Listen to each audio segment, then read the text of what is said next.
नमस्कार, स्वागत है आपका जनसत्य न्यूज में और आपके साथ मैं हूं फरहा सिद्दीकी। तो लॉकडाउन में लोगों को कुछ राहत देने के लिए ऑनलाइन फूड से कंपनियों को छूट दी गई थी ताकि लोगों के घर होम डिलीवरी हो सके। इस बीच दिल्ली पिज्जा बॉय के कोरोना वायरस पॉजिटिव पाए जाने के बाद अब इसी फैसले पर के बादल मंडराते नजर आ रहे हैं। जो राजधानी दिल्ली में एक पिज्जा बॉय टेस्ट करवाया गया तो वो कोरोना वायरस से पॉजिटिव पाया गया, जिसके बाद एहतियात के तौर उन 72 परिवारों को क्वारंटीन कर दिया गया जिनके संपर्क में ये शख्स। इसी के साथ ही उस दुकान को भी बंद करवा दिया गया जहां पर ये शख्स काम किया करता था। दुकान में काम करने वाले तमाम लोगों को क्वारंटीन कर दिया गया। अभी तक किसी में खांसी जुकाम जैसे कोई लक्षण नहीं पाए गए हैं, लेकिन राजधानी कोविड-19 से अब तक 32 लोगों की मौत हो चुकी है, जबकि 1578 संक्रमित इसके मामले सामने आए हैं। बीते अगर 24 घंटों की हम बात करें तो काफी तेज लोग ठीक हुए हैं, करीब 10 लोग ठीक हुए हैं और अब तक 40 लोग ठीक हो दिल्ली में। लेकिन इस बीच जो ये खबर आई है, जो पिज्जा बॉय था वो पिज्जा डिलीवरी करने के लिए पहुंच रहा था, उसके संक्रमित होने के बाद तमाम परिवारों के बादल मंडराने लगे हैं। एक तरफ दिल्ली और मुंबई में जितनी तेजी के साथ इसका आंकड़ा बढ़ना जो नहीं बढ़ रहा था पिछले अगर हम कुछ घंटों की बात करें तो एक राहत जरूर थी। हालांकि मध्य प्रदेश और राजस्थान की बात करें तो बहुत तेजी से वहां पर कोरोना वायरस के मामले आ रहे हैं, लेकिन दिल्ली और मुंबई को थोड़ी राहत थी। लेकिन अब जब ये पिज्जा डिलीवरी बॉय के संक्रमित होने की खबर सामने आई है, फिर से दिल्ली की जनता के लिए परेशानी का सबब यहां पर ये बनता नजर आकर उन परिवारों के लिए जिनके संपर्क में ये शख्स आया था। करीब 72 ऐसे जिनके संपर्क में आया था, जिन्हें पिज्जा डिलीवर करने के लिए पहुंचा था। देश भर में अब तक 12,000 से ज्यादा कोरोना के मामले सामने आ चुके हैं, जबकि 414 लोगों की इससे मौत हो चुकी है। राजधानी दिल्ली में बीते 24 घंटों में कोरोना वायरस से 2 मरीजों की मौत की खबर सामने आई है। तो इस वायरस का तमाम लोग शिकार हुए हैं। और अगर बात करें दिल्ली के साउथ दिल्ली के इलाके की, तो वहां पर 19 साल का था ये पिज्जा डिलीवरी बॉय जो कोरोना पॉजिटिव पाया गया, जिसके बाद हड़कंप मच गया। उसने दिल्ली के अलग अलग इलाकों में 72 परिवारों को घर जाकर पिज्जा डिलीवर किया था, जिसके बाद सभी परिवारों को उनके घरों में ही क्वारंटीन कर दिया गया है। इस मामले के सामने आने के बाद अब दिल्ली सरकार सभी सर्विस देने वालों को रैपिड कोरोना टेस्ट करवाने की बात कर रही है। वहीं स्वास्थ्य विभाग की बात करें तो वो भी इन पर नजर रखे हुए है। एक और आपको यहां पर अहम जानकारी दे दे कि ये युवक जो था वो आरएमएल अस्पताल में भर्ती कराया गया है, उसका इलाज वहां पर चल रहा है और साउथ दिल्ली के जिलाधिकारी बीएम मिश्रा ने भी इसकी तस्दीक कर दी है। Corona positive pizza delivery boy ने हौज खास, मालवीय नगर, सावित्री नगर और इसके आसपास के जो कुछ इलाके थे वहां पर पिज्जा डिलीवर किया था। वहीं प्रशासन ने इस मामले में सामने आने के बाद 20 डिलीवरी बॉयज को छतरपुर स्थित क्वारंटाइन सेंटर में रख दिया है।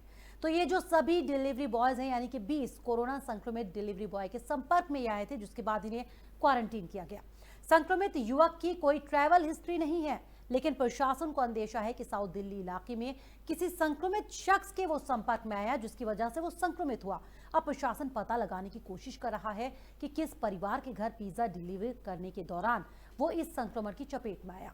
इस मामले के सामने आने के बाद अब दिल्ली सरकार सभी लोगों को जो सर्विस देने वाले हैं उन्हें रैपिड कोरोना टेस्ट करवाएगी, ये खबरें सामने आ रही हैं।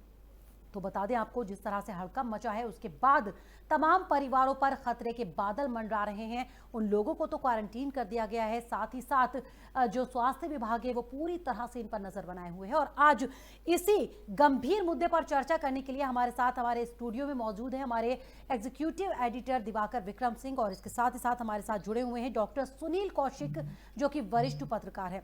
सबसे पहले हमारे दोनों मेहमानों का बहुत बहुत स्वागत है। सुनील जी, आपसे मेरा पहला सवाल, जिस तरह से ये कोरोना पॉजिटिव पाया गया पिज्जा डिलीवरी बॉय, हालांकि 72 परिवारों के संपर्क में आया है, लेकिन अगर हम पिछले कुछ घंटों की बात करें तो वो तेजी में आंकड़ा नजर हमें नहीं आ रहा था जितना तेजी में पहले दिल्ली में मामले बढ़ रहे थे। लेकिन अब इसके सामने आने के बाद 72 परिवारों के संपर्क में आने के बाद कितनी मुश्किलें, कितनी परेशानियां बढ़ती नजर आ रही हैं? सोशल मीडिया के माध्यम से, इलेक्ट्रॉनिक चैनलों के माध्यम से, अखबारों के माध्यम से सारी तरीके से सारे लोगों को समझाया जा रहा है, कहा जा रहा है। फिर भी यदि ऐसी छोटी-छोटी भूलें हो जाएँ, डिलीवरी बॉय को लेकर के सबसे पहले मुझे लगता है प्रधानमंत्री ने एक ट्वीट किया था वीडियो को लेकर के, और सारी चीजें उसमें बताई गई थी कि डिलीवरी बॉय के माध्यम से कैसे-कैसे कोरोना वायरस फैल सकता है। वो लगभग करोड़ों लोगों ने देखा भारत के। लेकिन फिर भी यदि ये दिक्कतें आ रही हैं, तो कहीं न कहीं हम ये माने कि कुछ लोग हल्के में इसको ले रहे हैं। यदि रेस्टोरेंट को लेकर के, डिलीवरी बॉय को लेकर के, खाने को लेकर के सुविधाएँ दी गई, इनमें छूट दी गई है, तो निश्चित तौर से हमें अलर्ट होने की भी आवश्यकता है। तमाम मामलों में यदि छूट दी जा रही है, तो कहीं न कहीं उनके माध्यम से संक्रमण हमारे तक न पहुँचे, हमारे परिवारों तक न पहुँचे, ये भी हमें बड़े गौर से ध्यान रखना पड़ेगा और बड़ा बारीकी से इस पे नज़रें रखनी पड़ेगी, कहीं ऐसा ना हो कि जिस दौर से हम गुज़र रहे हैं, उसके बाद भयावह स्थिति हो जाए। वैसे उत्तर प्रदेश की, दिल्ली की, महाराष्ट्र की, तीनों राज्यों की बात करें, तो पिछले 24 घंटे में कुछ राहत मिली थी हम लोगों को। थोड़े जिस तरीके से पहले केस आ रहे थे, वो थोड़े से कम आने लगे। लेकिन हमें फिर भी सजग रहने की आवश्यकता है कि यदि सरकार धीरे-धीरे करके कुछ मामलों में छूट देगी, तो कहीं ऐसा ना हो कि अफरा-तफरी का माहौल हो और ऐसी भयावह स्थिति का सामना हम लोगों को करना पड़े। दिवाकर जी, आपको क्या लगता है सरकार हल्के में जिस तरह से इसको लिया गया और जिस तरह से छूट दी गई थी, तो क्या लगता है आपको अब उस पर भी थोड़ी लगाम लगाने की ज़रूरत है? उतनी छूट नहीं दी जानी चाहिए जितनी की दी गई थी? देखिए फराह, पिछले 3 दिनों में जब भी मैंने डिबेट किया इस पर, तो सरकार के कदमों की सराहना करते हुए जहां तक छूट का संदर्भ है, मैंने कहा बिल्कुल ऐसा होना चाहिए। लेकिन एक डिलीवरी बॉय, मैं साउथ दिल्ली के उस जोन में रहा हूं 15 साल बाकायदा, एक डिलीवरी बॉय पूरे साउथ दिल्ली को एक तरह से संभावित कोरोना पॉजिटिव बनाता हुआ दिख रहा है। सब हो गए हैं ऐसा मैं नहीं कह रहा हूं, क्योंकि जनरली साउथ दिल्ली में इस तरह के पिज़्ज़ा ऑर्डर्स किए जाते हैं, शाम का खाना इस तरह से मंगाया जाता है। किस तरह से इसी की तरह कई ऐसे डिलीवरी बॉयज़ किस तरह से सक्रिय रहे होंगे और वो किन किन के संक्रमण में उसमें आए होंगे, संपर्क में, इससे संक्रमण का खतरा बहुत ज्यादा बढ़ सकता है।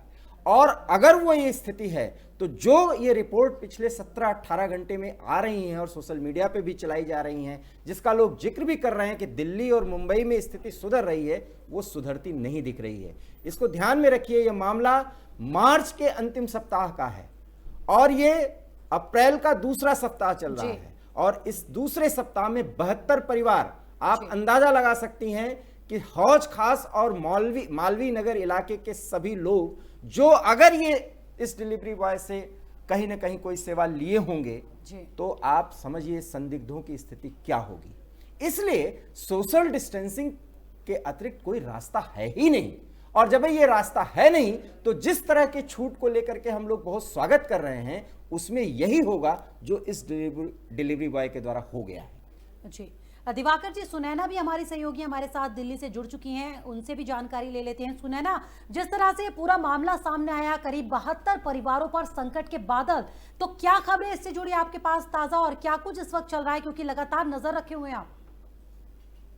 देखिए फरहा, मैं आपको बता दूं, मालवीय नगर का जो इलाका है, जो ये मार्केट थी जहां पर ये, मैं आपको बता दूं, मोजो एक रेस्टोरेंट है जो जोमेटो को डिलीवरी देता है। तो ये पिज्जा बॉय इसी मोजो कंपनी का था, ठीक है, और जोमेटो में ये काम करता था। तो यहाँ पे जो ये इलाका है, इसको पूरी तरीके से सील कर दिया गया है इस घटना के सामने आते ही, और मोजो जो रेस्टोरेंट है उसको पूरी तरीके से सैनिटाइज कराया जा रहा है, क्योंकि ये मामला वाकई में बहुत बड़ा है। आप एक अंदाजा लगाइए कि ये सिर्फ 32 परिवार हैं, और अगर हम मिनिमम भी माने कि 32 परिवार में कम से कम 4 सदस्य अगर हम मानते हैं, तो इसका मतलब संख्या जो है लोगों की संक्रमित होने की, वो काफी हद तक बढ़ सकती है।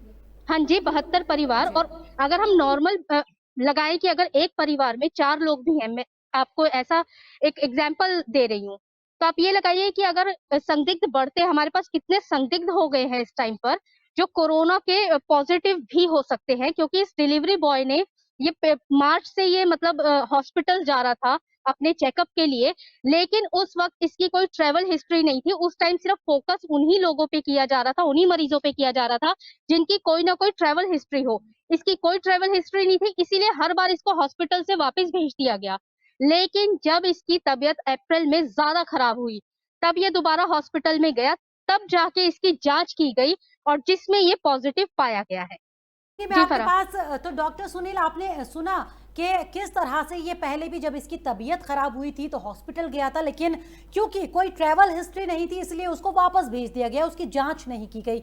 जब ज्यादा मामला बिगड़ा, ज्यादा तबीयत खराब हुई उसकी, तब कहीं जाकर जांच हुई उसकी, पता लगा कि वो कोरोना पॉजिटिव है। तो कहीं ना कहीं यहाँ पर यह भी सवाल खड़ा होता है कि आखिर जांच क्यों नहीं की जा रही थी, क्यों अस्पताल से भगाया जा रहा था उसको?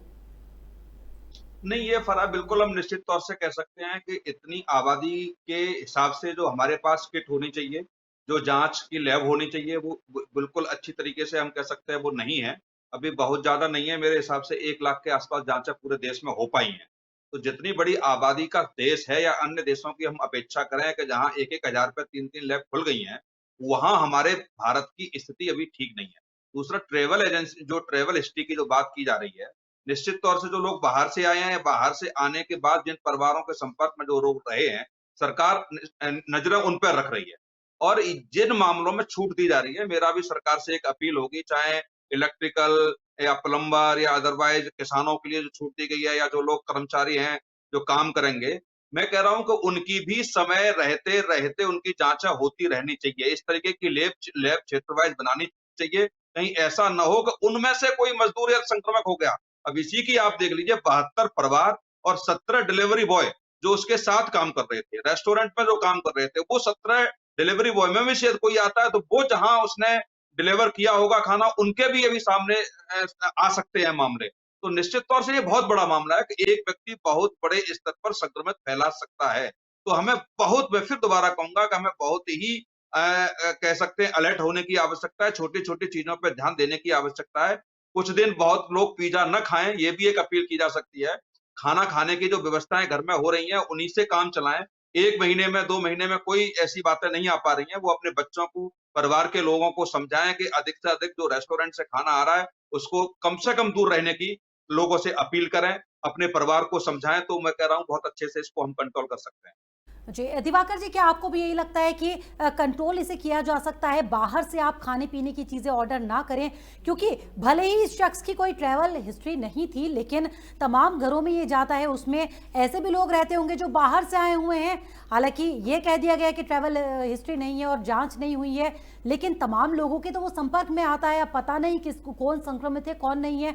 तो क्या जब तक ये सब कुछ चल रहा है, आपको भी यही लगता है कि ऐसी चीज़ों पर अभी हमें रोक लगानी चाहिए, बाहर की चीज़ों को जरा अवॉइड ही करने की जरूरत लगती है? देखिए फरहा, डॉक्टर कौशिक ने जो बात कही है बिल्कुल 100% वो बात सही है। मैं उसमें और बात जोड़ना चाहता हूं, क्योंकि मैंने कहा कि मैं इस एरिया में साउथ दिल्ली में रहा हूं लगभग 15 साल, और साउथ दिल्ली के लोग जो हैं वो हाई सोसाइटीज के लोग हैं। जिस तरह से वहां खान पान का ये दौर चल रहा था, ये लोगों ने सीरियसली लिया ही नहीं। ये एक बड़ा सवाल है। इसलिए मैं फिर कह रहा हूं कि साउथ दिल्ली का जोन जो है वो पूरी तरह से संक्रमण के दायरे में ना आ जाए, एक बड़ा सवाल है। मैं ये नहीं कह रहा हूं कि सभी लोग संक्रमित हैं, और एक बहुत बड़ा मुद्दा है।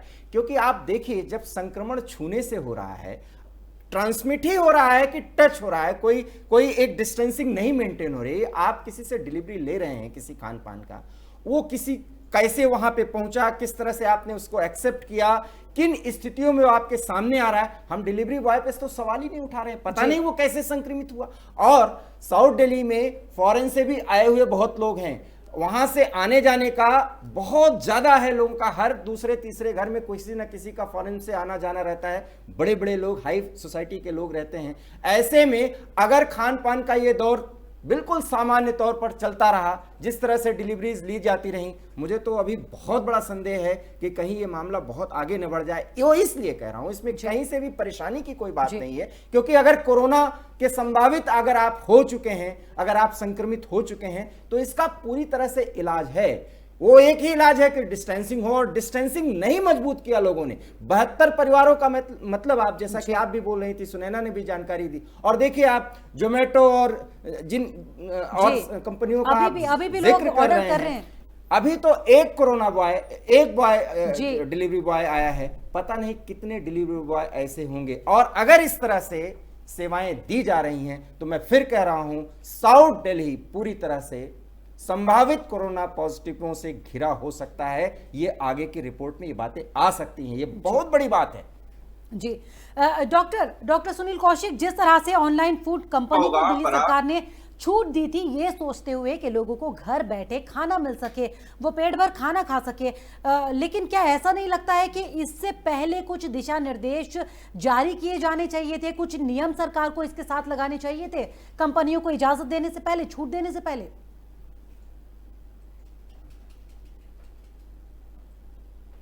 लगता है सुनील को। सुनील जी, आप सुन पा रहे हैं मुझे? नहीं नहीं, हाँ बिल्कुल नहीं, बिल्कुल मैं कह रहा हूं जो गाइडलाइन सरकार ने तय कर रखी हैं उनका हमें कड़ाई से अनुपालन करना होगा। दूसरा, जिस डिलीवरी बॉय को जो संक्रमित हुआ है कोरोना वायरस से, यदि उसकी ट्रेवल हिस्ट्री नहीं है तो ये भी देखना होगा कि उसको कोरोना का वायरस आया कहां से। क्या वो उन परिवारों में से आया या कहीं और जगह भी वो गया है जहां से आया? ये भी सरकार की जिम्मेदारी बनती है, डॉक्टर्स की जिम्मेदारी बनती है कि आखिर में वो आया कहां से, इसका भी पता लगाएं। क्या वो 17 डिलीवरी बॉय हैं, उनमें से भी कोई और है क्या, या बाहर से जहां से उसके संबंध रहे हैं, या उसके परिवार में से भी किसी को है, 17 या डिलीवरी डिलीवरी बॉय बॉयज के और परिवार हैं को वो भी भी इस तमाम दायरे घरों में में लाया गए गया होंगे है? डिलीवरी के लिए, अब उन पर भी संकट। नहीं, बिल्कुल निश्चित तौर से मैं वही कह रहा हूं कि जब तक आप ये पता नहीं करेंगे कि आखिर में उसमें संक्रमण आया कहां से, निश्चित तौर से जो 17 लोगों का डिलीवरी बॉय का स्टाफ है, कहीं उसमें से कोई संक्रमित न निकले।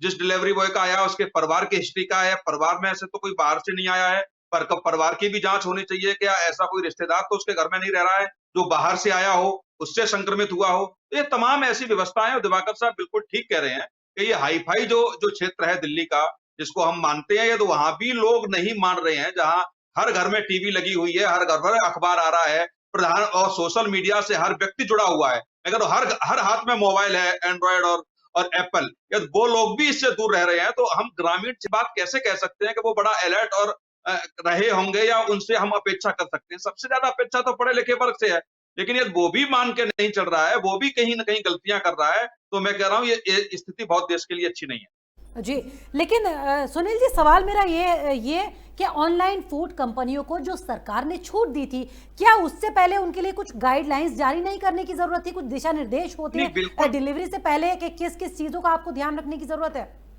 नहीं, बिल्कुल फरा गाइडलाइन है उनके लिए, बिल्कुल है। दिक्कत क्या है कि उन जो भी स्टाफ है उन सारे लोगों की हिस्ट्री मंगाई गई है प्रशासन के द्वारा, और समय समय पर उनकी जांचें होनी चाहिए। लेकिन प्रशासन क्यों नहीं कर रहा है? प्रशासन के पास किट है या नहीं, प्रशासन के पास लैब है या नहीं, ये थोड़ा चिंता का विषय है। और मुझे लगता है कि गाइडलाइन का अनुपालन ये तो कोई अधिकारी भी नहीं कर रहे हैं। जिस तरीके से आया कि उसकी जांचें नहीं की गई, बार बार भगाया गया, तो वो जिम्मेदार अधिकारी कौन है, कौन डॉक्टर्स हैं, या बाहर के कौन से स्टाफ हैं जिनके द्वारा वो बार बार उसको वापस किया गया? तो ये भी एक चिंता का विषय है। सरकार इस बात को भी गंभीरता से ले कि आखिर में जो लोग वहां तक पहुंच रहे हैं उनकी जांचें नहीं हो पा रही हैं, या जो गाइडलाइन सरकार ने तय की गई हैं उसमें सेंध कौन लगा रहा है? जनता के साथ साथ प्रशासनिक अधिकारियों की भी जिम्मेदारी तय की जाए कि ऐसे यदि केस उनके क्षेत्र में आते हैं और ये बातें निकल के आती हैं। जैसे एक एक्टर बाहर से जब आई थी, लखनऊ में कार्यक्रम हुआ था, तो उसको लखनऊ प्रशासन ने कैसे अनुमति दे दी थी कार्यक्रम करने की? किसी भी अधिकारी पे आज तक उस पर कोई कार्रवाई नहीं हुई। उस कार्यक्रम में कौन लोग पहुंचे थे और उसकी अनुमति कैसे दी गई थी? और दूसरी, जब बाहर से कोई व्यक्ति आता है तो लखनऊ प्रशासन को वहां के प्रशासन ने सूचना क्यों नहीं दी? ये तमाम ऐसे सवाल पैदा होते हैं जो प्रशासनिक अधिकारी भी कटघरे में आते हैं।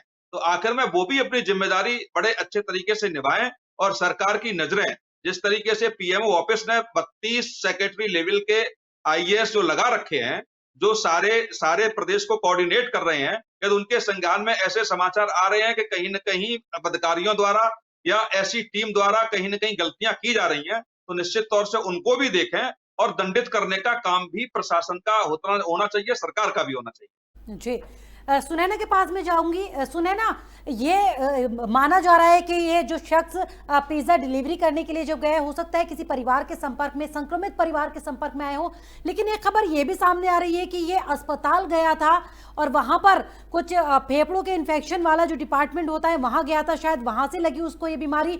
आपके पास क्या जानकारी इससे जुड़ी, क्योंकि लगातार नजर है आपकी? हाँ जी फरा, मैं आपको बताऊं, आपकी जानकारी सही है। ये जो कोरोना पॉजिटिव शख्स है, ये हॉस्पिटल भी गया था, ये किडनी के हॉस्पिटल गया था जहाँ पे डायग्नोसिस होता है लोगों का, मरीजों का। तो ये जो इसका अभी तक जब तक हमें पता नहीं लग रहा, क्योंकि इसकी ट्रैवल हिस्ट्री नहीं है, जब मार्च में इसकी तबीयत खराब हुई, गवर्नमेंट का पूरा फोकस था कि जिनकी ट्रेवल हिस्ट्री है वो उन्हीं केसेस को फॉलोअप में ले रहे थे, उन्हीं पर नजरें गड़ाए हुए थे, इसीलिए इसको लौटाया गया। इसीलिए अभी तक ये कंफर्म नहीं है कि इसको ये हॉस्पिटल से लगा ये वायरस या फिर उन परिवारों से लगा जहां ये डिलीवरी करने गया था। लेकिन ये मामला ज्यादा इसलिए और भी ज्यादा संगीन हो गया है। अब आप सोचिए कि ये तो अभी सिर्फ 17 डिलीवरी बॉयज है जिनको क्वारंटाइन किया गया है, लेकिन जिस रेस्टोरेंट में ये पिज्जा बनते थे वहां का स्टाफ, क्योंकि डायरेक्टली उनके संपर्क में थे, और वो स्टाफ भी कहीं ना कहीं से तमाम चीजें लेकर आता होगा पिज्जा बनाने के लिए, चाहे वो सब्जी हो, चाहे वो पिज्जा में इस्तेमाल होने वाला कोई भी सामान हो। तो वो शख्स आगे कितने लोगों से मिले हों, प्लस फिर वो अपने घर पर भी गए होंगे, वहां से उनके घर से कितने लोग किन लोगों से मिले। तो ये एक चेन वन बाय वन एक दूसरे से जुड़ती जा रही है। मामला काफी बड़ा हो गया है। अब ये सिर्फ 72 परिवार नहीं है, बल्कि एक बहुत बड़ी चेन है, और प्रशासन के लिए बहुत बड़ी चुनौती है कि अब उनको हर एक इंसान को चिन्हित करना होगा। ये चाहे 17 जो डिलीवरी बॉय है ये कहाँ गए, इनके परिवार, इनके रिश्तेदार, प्लस जहां से ये फूड का सामान लेते थे उस रेस्टोरेंट के लोग, उनका परिवार, और जहां से वो सामान सारा खरीदते थे। तो इन लोगों की हिस्ट्री अब निकालना बड़ा पेचीदा एक काम हो गया है। और ये बिल्कुल जो कोरोना को जितना हम सरकार और हम लोग लड़ रहे हैं, उसमें ये कहीं ना कहीं बिल्कुल साफ धज्जियां उड़ाई गई हैं। इसके साथ ही सिर्फ है ना दिवाकर जी, डिलीवरी सही कह रही है सुनैना, बहुत कहीं ही ना कहीं धज्जियां उड़ाई गई हैं, लेकिन अब इतनी बड़ी चुनौती, पहले तो वो 72 परिवार, फिर वो 17 लोग पिज्जा डिलीवरी बॉय जिनके वो संपर्क में आए, वो कहाँ कहाँ गए होंगे, तो अब कैसे निपटेगा, क्या नजर आता है दिवाकर जी आपको? देखिए फराह, आपने बिल्कुल सही कहा, और जिस तरह से सुनैना ने एक चेन का जिक्र किया, वास्तव में एक डिलीवरी बॉय से एक ऐसा चेन बना है जिसको तोड़ने में कितना समय लगेगा और कितने लोगों की जांच पड़ताल करनी पड़ेगी, एक बड़ा सवाल है। मुझे ऐसा लगता है कि एक व्यक्ति ने कम से कम 3 बड़े सोसाइटियों को, कॉलोनी कह सकते हैं आप जी, पूरा मालवीय नगर, हौज खास, और उसमें हुडको प्लेस जैसे एरिया भी आ सकते हैं क्योंकि वो बीच का इलाका है, और ये सारे जगह जो है वो हाई प्रोफाइल लोग रहते हैं, और जनरली बच्चे वहाँ के जो है वो ज़्यादा पिज़्ज़ा और ये सब तुरंत सब कुछ फूड ऑर्डर मोबाइल पर होता है। बहुत बड़ी बात सुनील कौशिक साहब ने कही है, साउथ दिल्ली के ये एरिया कम से कम, अब लोग तो पूरी तरह से घबरा गए होंगे, लेकिन इस घबराहट में आपको परेशान नहीं होना है। अगर आपको कोई भी इस तरह की समस्या आ रही है तो आप नज़दीकी सेंटर से संपर्क करें और अपनी जांच करवाएं। और एक बड़ी बात जो जानकारी सुनैना ने दी कि ये खुद ही इस डिलीवरी बॉय ने पहल की जब उसको पता चला, तो इतना तो तय है कि जो जन जागरण के द्वारा या जो सरकार के द्वारा जो गाइडलाइंस जा रही थी उसको इसने संचार माध्यमों के द्वारा देखा होगा, समझा होगा। अगर इसको कुछ फेवरिस महसूस कर रहा होगा, कमजोरी महसूस कर रहा होगा, इसको जुकाम हुआ होगा, खांसी आ रही होगी, सूखी खांसी आ रही होगी, तब ये चेक कराने गया। लेकिन जब ये चेक कराने गया तो इस व्यक्ति का, इस बच्चे को, इस डिलीवरी बॉय का चेकअप नहीं हुआ। ये एक बड़ी बात है क्योंकि उस समय प्रायोरिटीज और थी कि जो फॉरेन रिटर्न हो या जिनकी एक ट्रेवल हिस्ट्री हो उनकी जांच की जाएगी। तो जांच के दायरे कितने सीमित थे, दायरे अब बढ़े हैं।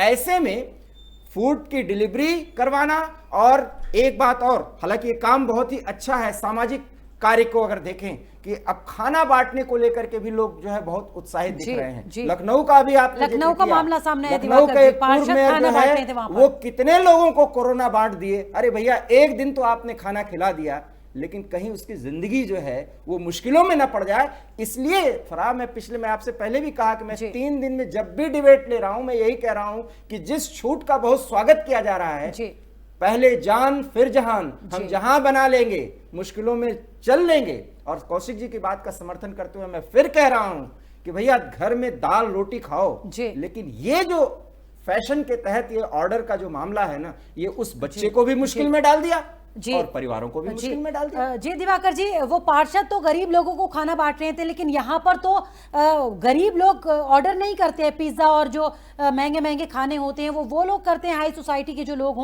होते हैं वो करते हैं। सुनील जी, क्या कुछ संदेश देना चाहेंगे ऐसे लोगों को जो अभी भी घर बैठे खाना ऑर्डर कर रहे हैं, पिज्जा ऑर्डर कर रहे हैं और घर बैठे वो सब कुछ मंगा के खा रहे हैं? क्या कुछ संदेश देना चाहेंगे जनसत्य न्यूज पर आप? हम लोग लगभग, दिवाकर साहब भी बैठे हैं, पिछले 1-1.5 महीने से टीवी चैनलों के माध्यम से चिल्ला चिल्ला के हम सारी चीजें ये बता रहे हैं, सरकार के मंत्री बता रहे हैं, प्रधानमंत्री ने कई बार देश को संबोधित किया है, सारी चीजें उन्होंने बताई हैं। सारे अखबारों, चैनलों के माध्यम से, सोशल मीडिया के माध्यम से लोगों को जागरूक किया जा रहा है। लेकिन मुझे ये उम्मीद नहीं थी कि पढ़ा-लिखा वर्ग भी इसकी चपेट में इस तरीके के आ सकता है।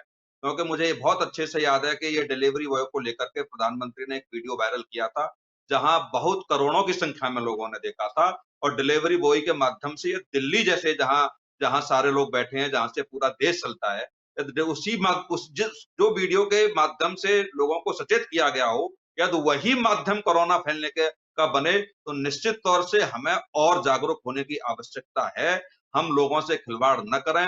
हम सिविल सोसाइटी के लोगों की, सारे लोगों की जिम्मेदारी बनती है कि हम सोशल काम कर रहे हैं। बिल्कुल दिवाकर साहब कह रहे हैं कि हम खाना बाँट सकते हैं, लेकिन कितने लोगों को खाने के माध्यम से यदि हमने कोरोना फैला दिया, तो हमारा वो जो पुण्य है, वो बिल्कुल पाप में बदल जाएगा। तो निश्चित तौर से हमें भी ऐसी चीज़ों से दूर रहना चाहिए, ठीक है।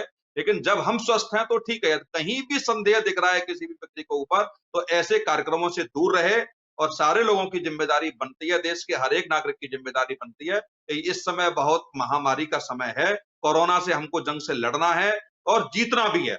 इसलिए सारी गाइडलाइन जो भी सरकार के द्वारा निहित की गई हैं, जारी की गई हैं, बिल्कुल बारीकी से उनका पालन करने की आवश्यकता है। जाहिर सी बात है, बारीकी से पालन करने की जरूरत तो है ही। सुनील जी, एक और मेरा सवाल, ऑनलाइन फूड कंपनियों को जिस तरह से छूट दी गई थी डिलीवरी की, क्या अब इतने बड़े संकट के बाद ये नजर आता है कि उन पर लगाम लगाने की जरूरत है, उन पर रोक लगा देनी चाहिए, या फिर जो गाइडलाइंस थी वो और ज्यादा सख्त कर देनी चाहिए ताकि इस पर लगाम लगाई जा सके? क्या लगता है आपको?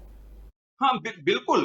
देखो, जो ऑनलाइन के माध्यम से कोई देश की गरीब जनता खाना नहीं मंगाएगी। वो लोग खाना मंगाएंगे जिनके घर वैसे ही संपन्नता से भरे पड़े हैं।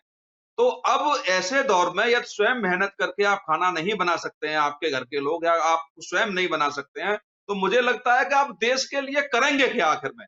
गरीब लोग यदि ये कहते हैं कि साहब हम खाना मंगाएंगे, हमारे पास खाने की व्यवस्था नहीं है या खाना नहीं है, तो कह सकते हैं। लेकिन मुझे संपन्नता से जुड़े हुए लोग, मुझे सरकार से फिर मैं अपील करूंगा कि पुनर्विचार करे इस मामले को लेकर के। कहीं ऐसा ना हो कि इस ऑनलाइन जो खाना मंगाया जा रहा है उससे कहीं और भयावह स्थिति हो जाए। इसलिए निश्चित तौर से सरकार एक बार इस पर पुनर्विचार करे। दिवाकर जी, छोटी सी प्रतिक्रिया, वक्त की कमी है, क्या आपको जी। भी लगता है कि सरकार को इस पर फिर से सोच विचार करने की जरूरत है? क्योंकि जाहिर सी बात है, गरीब तो करता नहीं है ऑर्डर, वही लोग जो संपन्न करते हैं, और उन्हीं के चलते ये बीमारी और ज्यादा फैलती नजर आ रही है। सरकार की गाइडलाइन जारी हो चुकी है फरहा, मुझे कुछ नहीं कहना है जी। क्योंकि पालन हम सबको करना है। हम हाथ जोड़ के अनुरोध करते हैं, कम से कम जनसत्य देखने वाले हैं अपने सभी दर्शकों से, प्लीज प्लीज अगर आप दिल्ली में हैं तो हमारे इस बात को मानिए, सोशल डिस्टेंसिंग को मजबूत करिए, और एक बार अगर आप घर में रह रहे हैं तो अपने हाथ से खाना बनाइए, वही खाइए और अपने परिवार के साथ स्वस्थ रहिए। प्लीज प्लीज प्लीज, 130 करोड़ जनता का सवाल है। तो चलिए, हमारे पास वक्त की कमी है। डॉक्टर सुनील, दिवाकर जी और सुनैना, तीनों मेहमानों का बहुत बहुत शुक्रिया हमारे साथ इस डिबेट में शामिल होने के लिए। तो जाहिर सी बात है, कोरोना एक बड़ी महामारी बन चुकी है। हर रोज इससे पीड़ित लोगों का आंकड़ा बढ़ता ही चला जा रहा है, लेकिन बार बार हम आपसे अपील कर रहे हैं, सुरक्षित रहें, अपने घरों में रहें। अगर कोरोना को हराना है, इससे एक बड़ी जंग जीतनी है, तो सोशल डिस्टेंसिंग का इस्तेमाल आपको करना होगा। बार बार आपसे तमाम लोग, देश के प्रधानमंत्री अपील कर रहे हैं। हमारी एक बार फिर से आपसे यही अपील, सोशल डिस्टेंसिंग का पालन करें, लॉकडाउन का पालन करें, अपने घरों में रहें, सुरक्षित रहें। तो फिलहाल मेरे साथ इतना ही। हमारे और वीडियो देखने के लिए जनसत्य न्यूज़ को सब्सक्राइब करें, शेयर करें और लाइक करें। नमस्कार।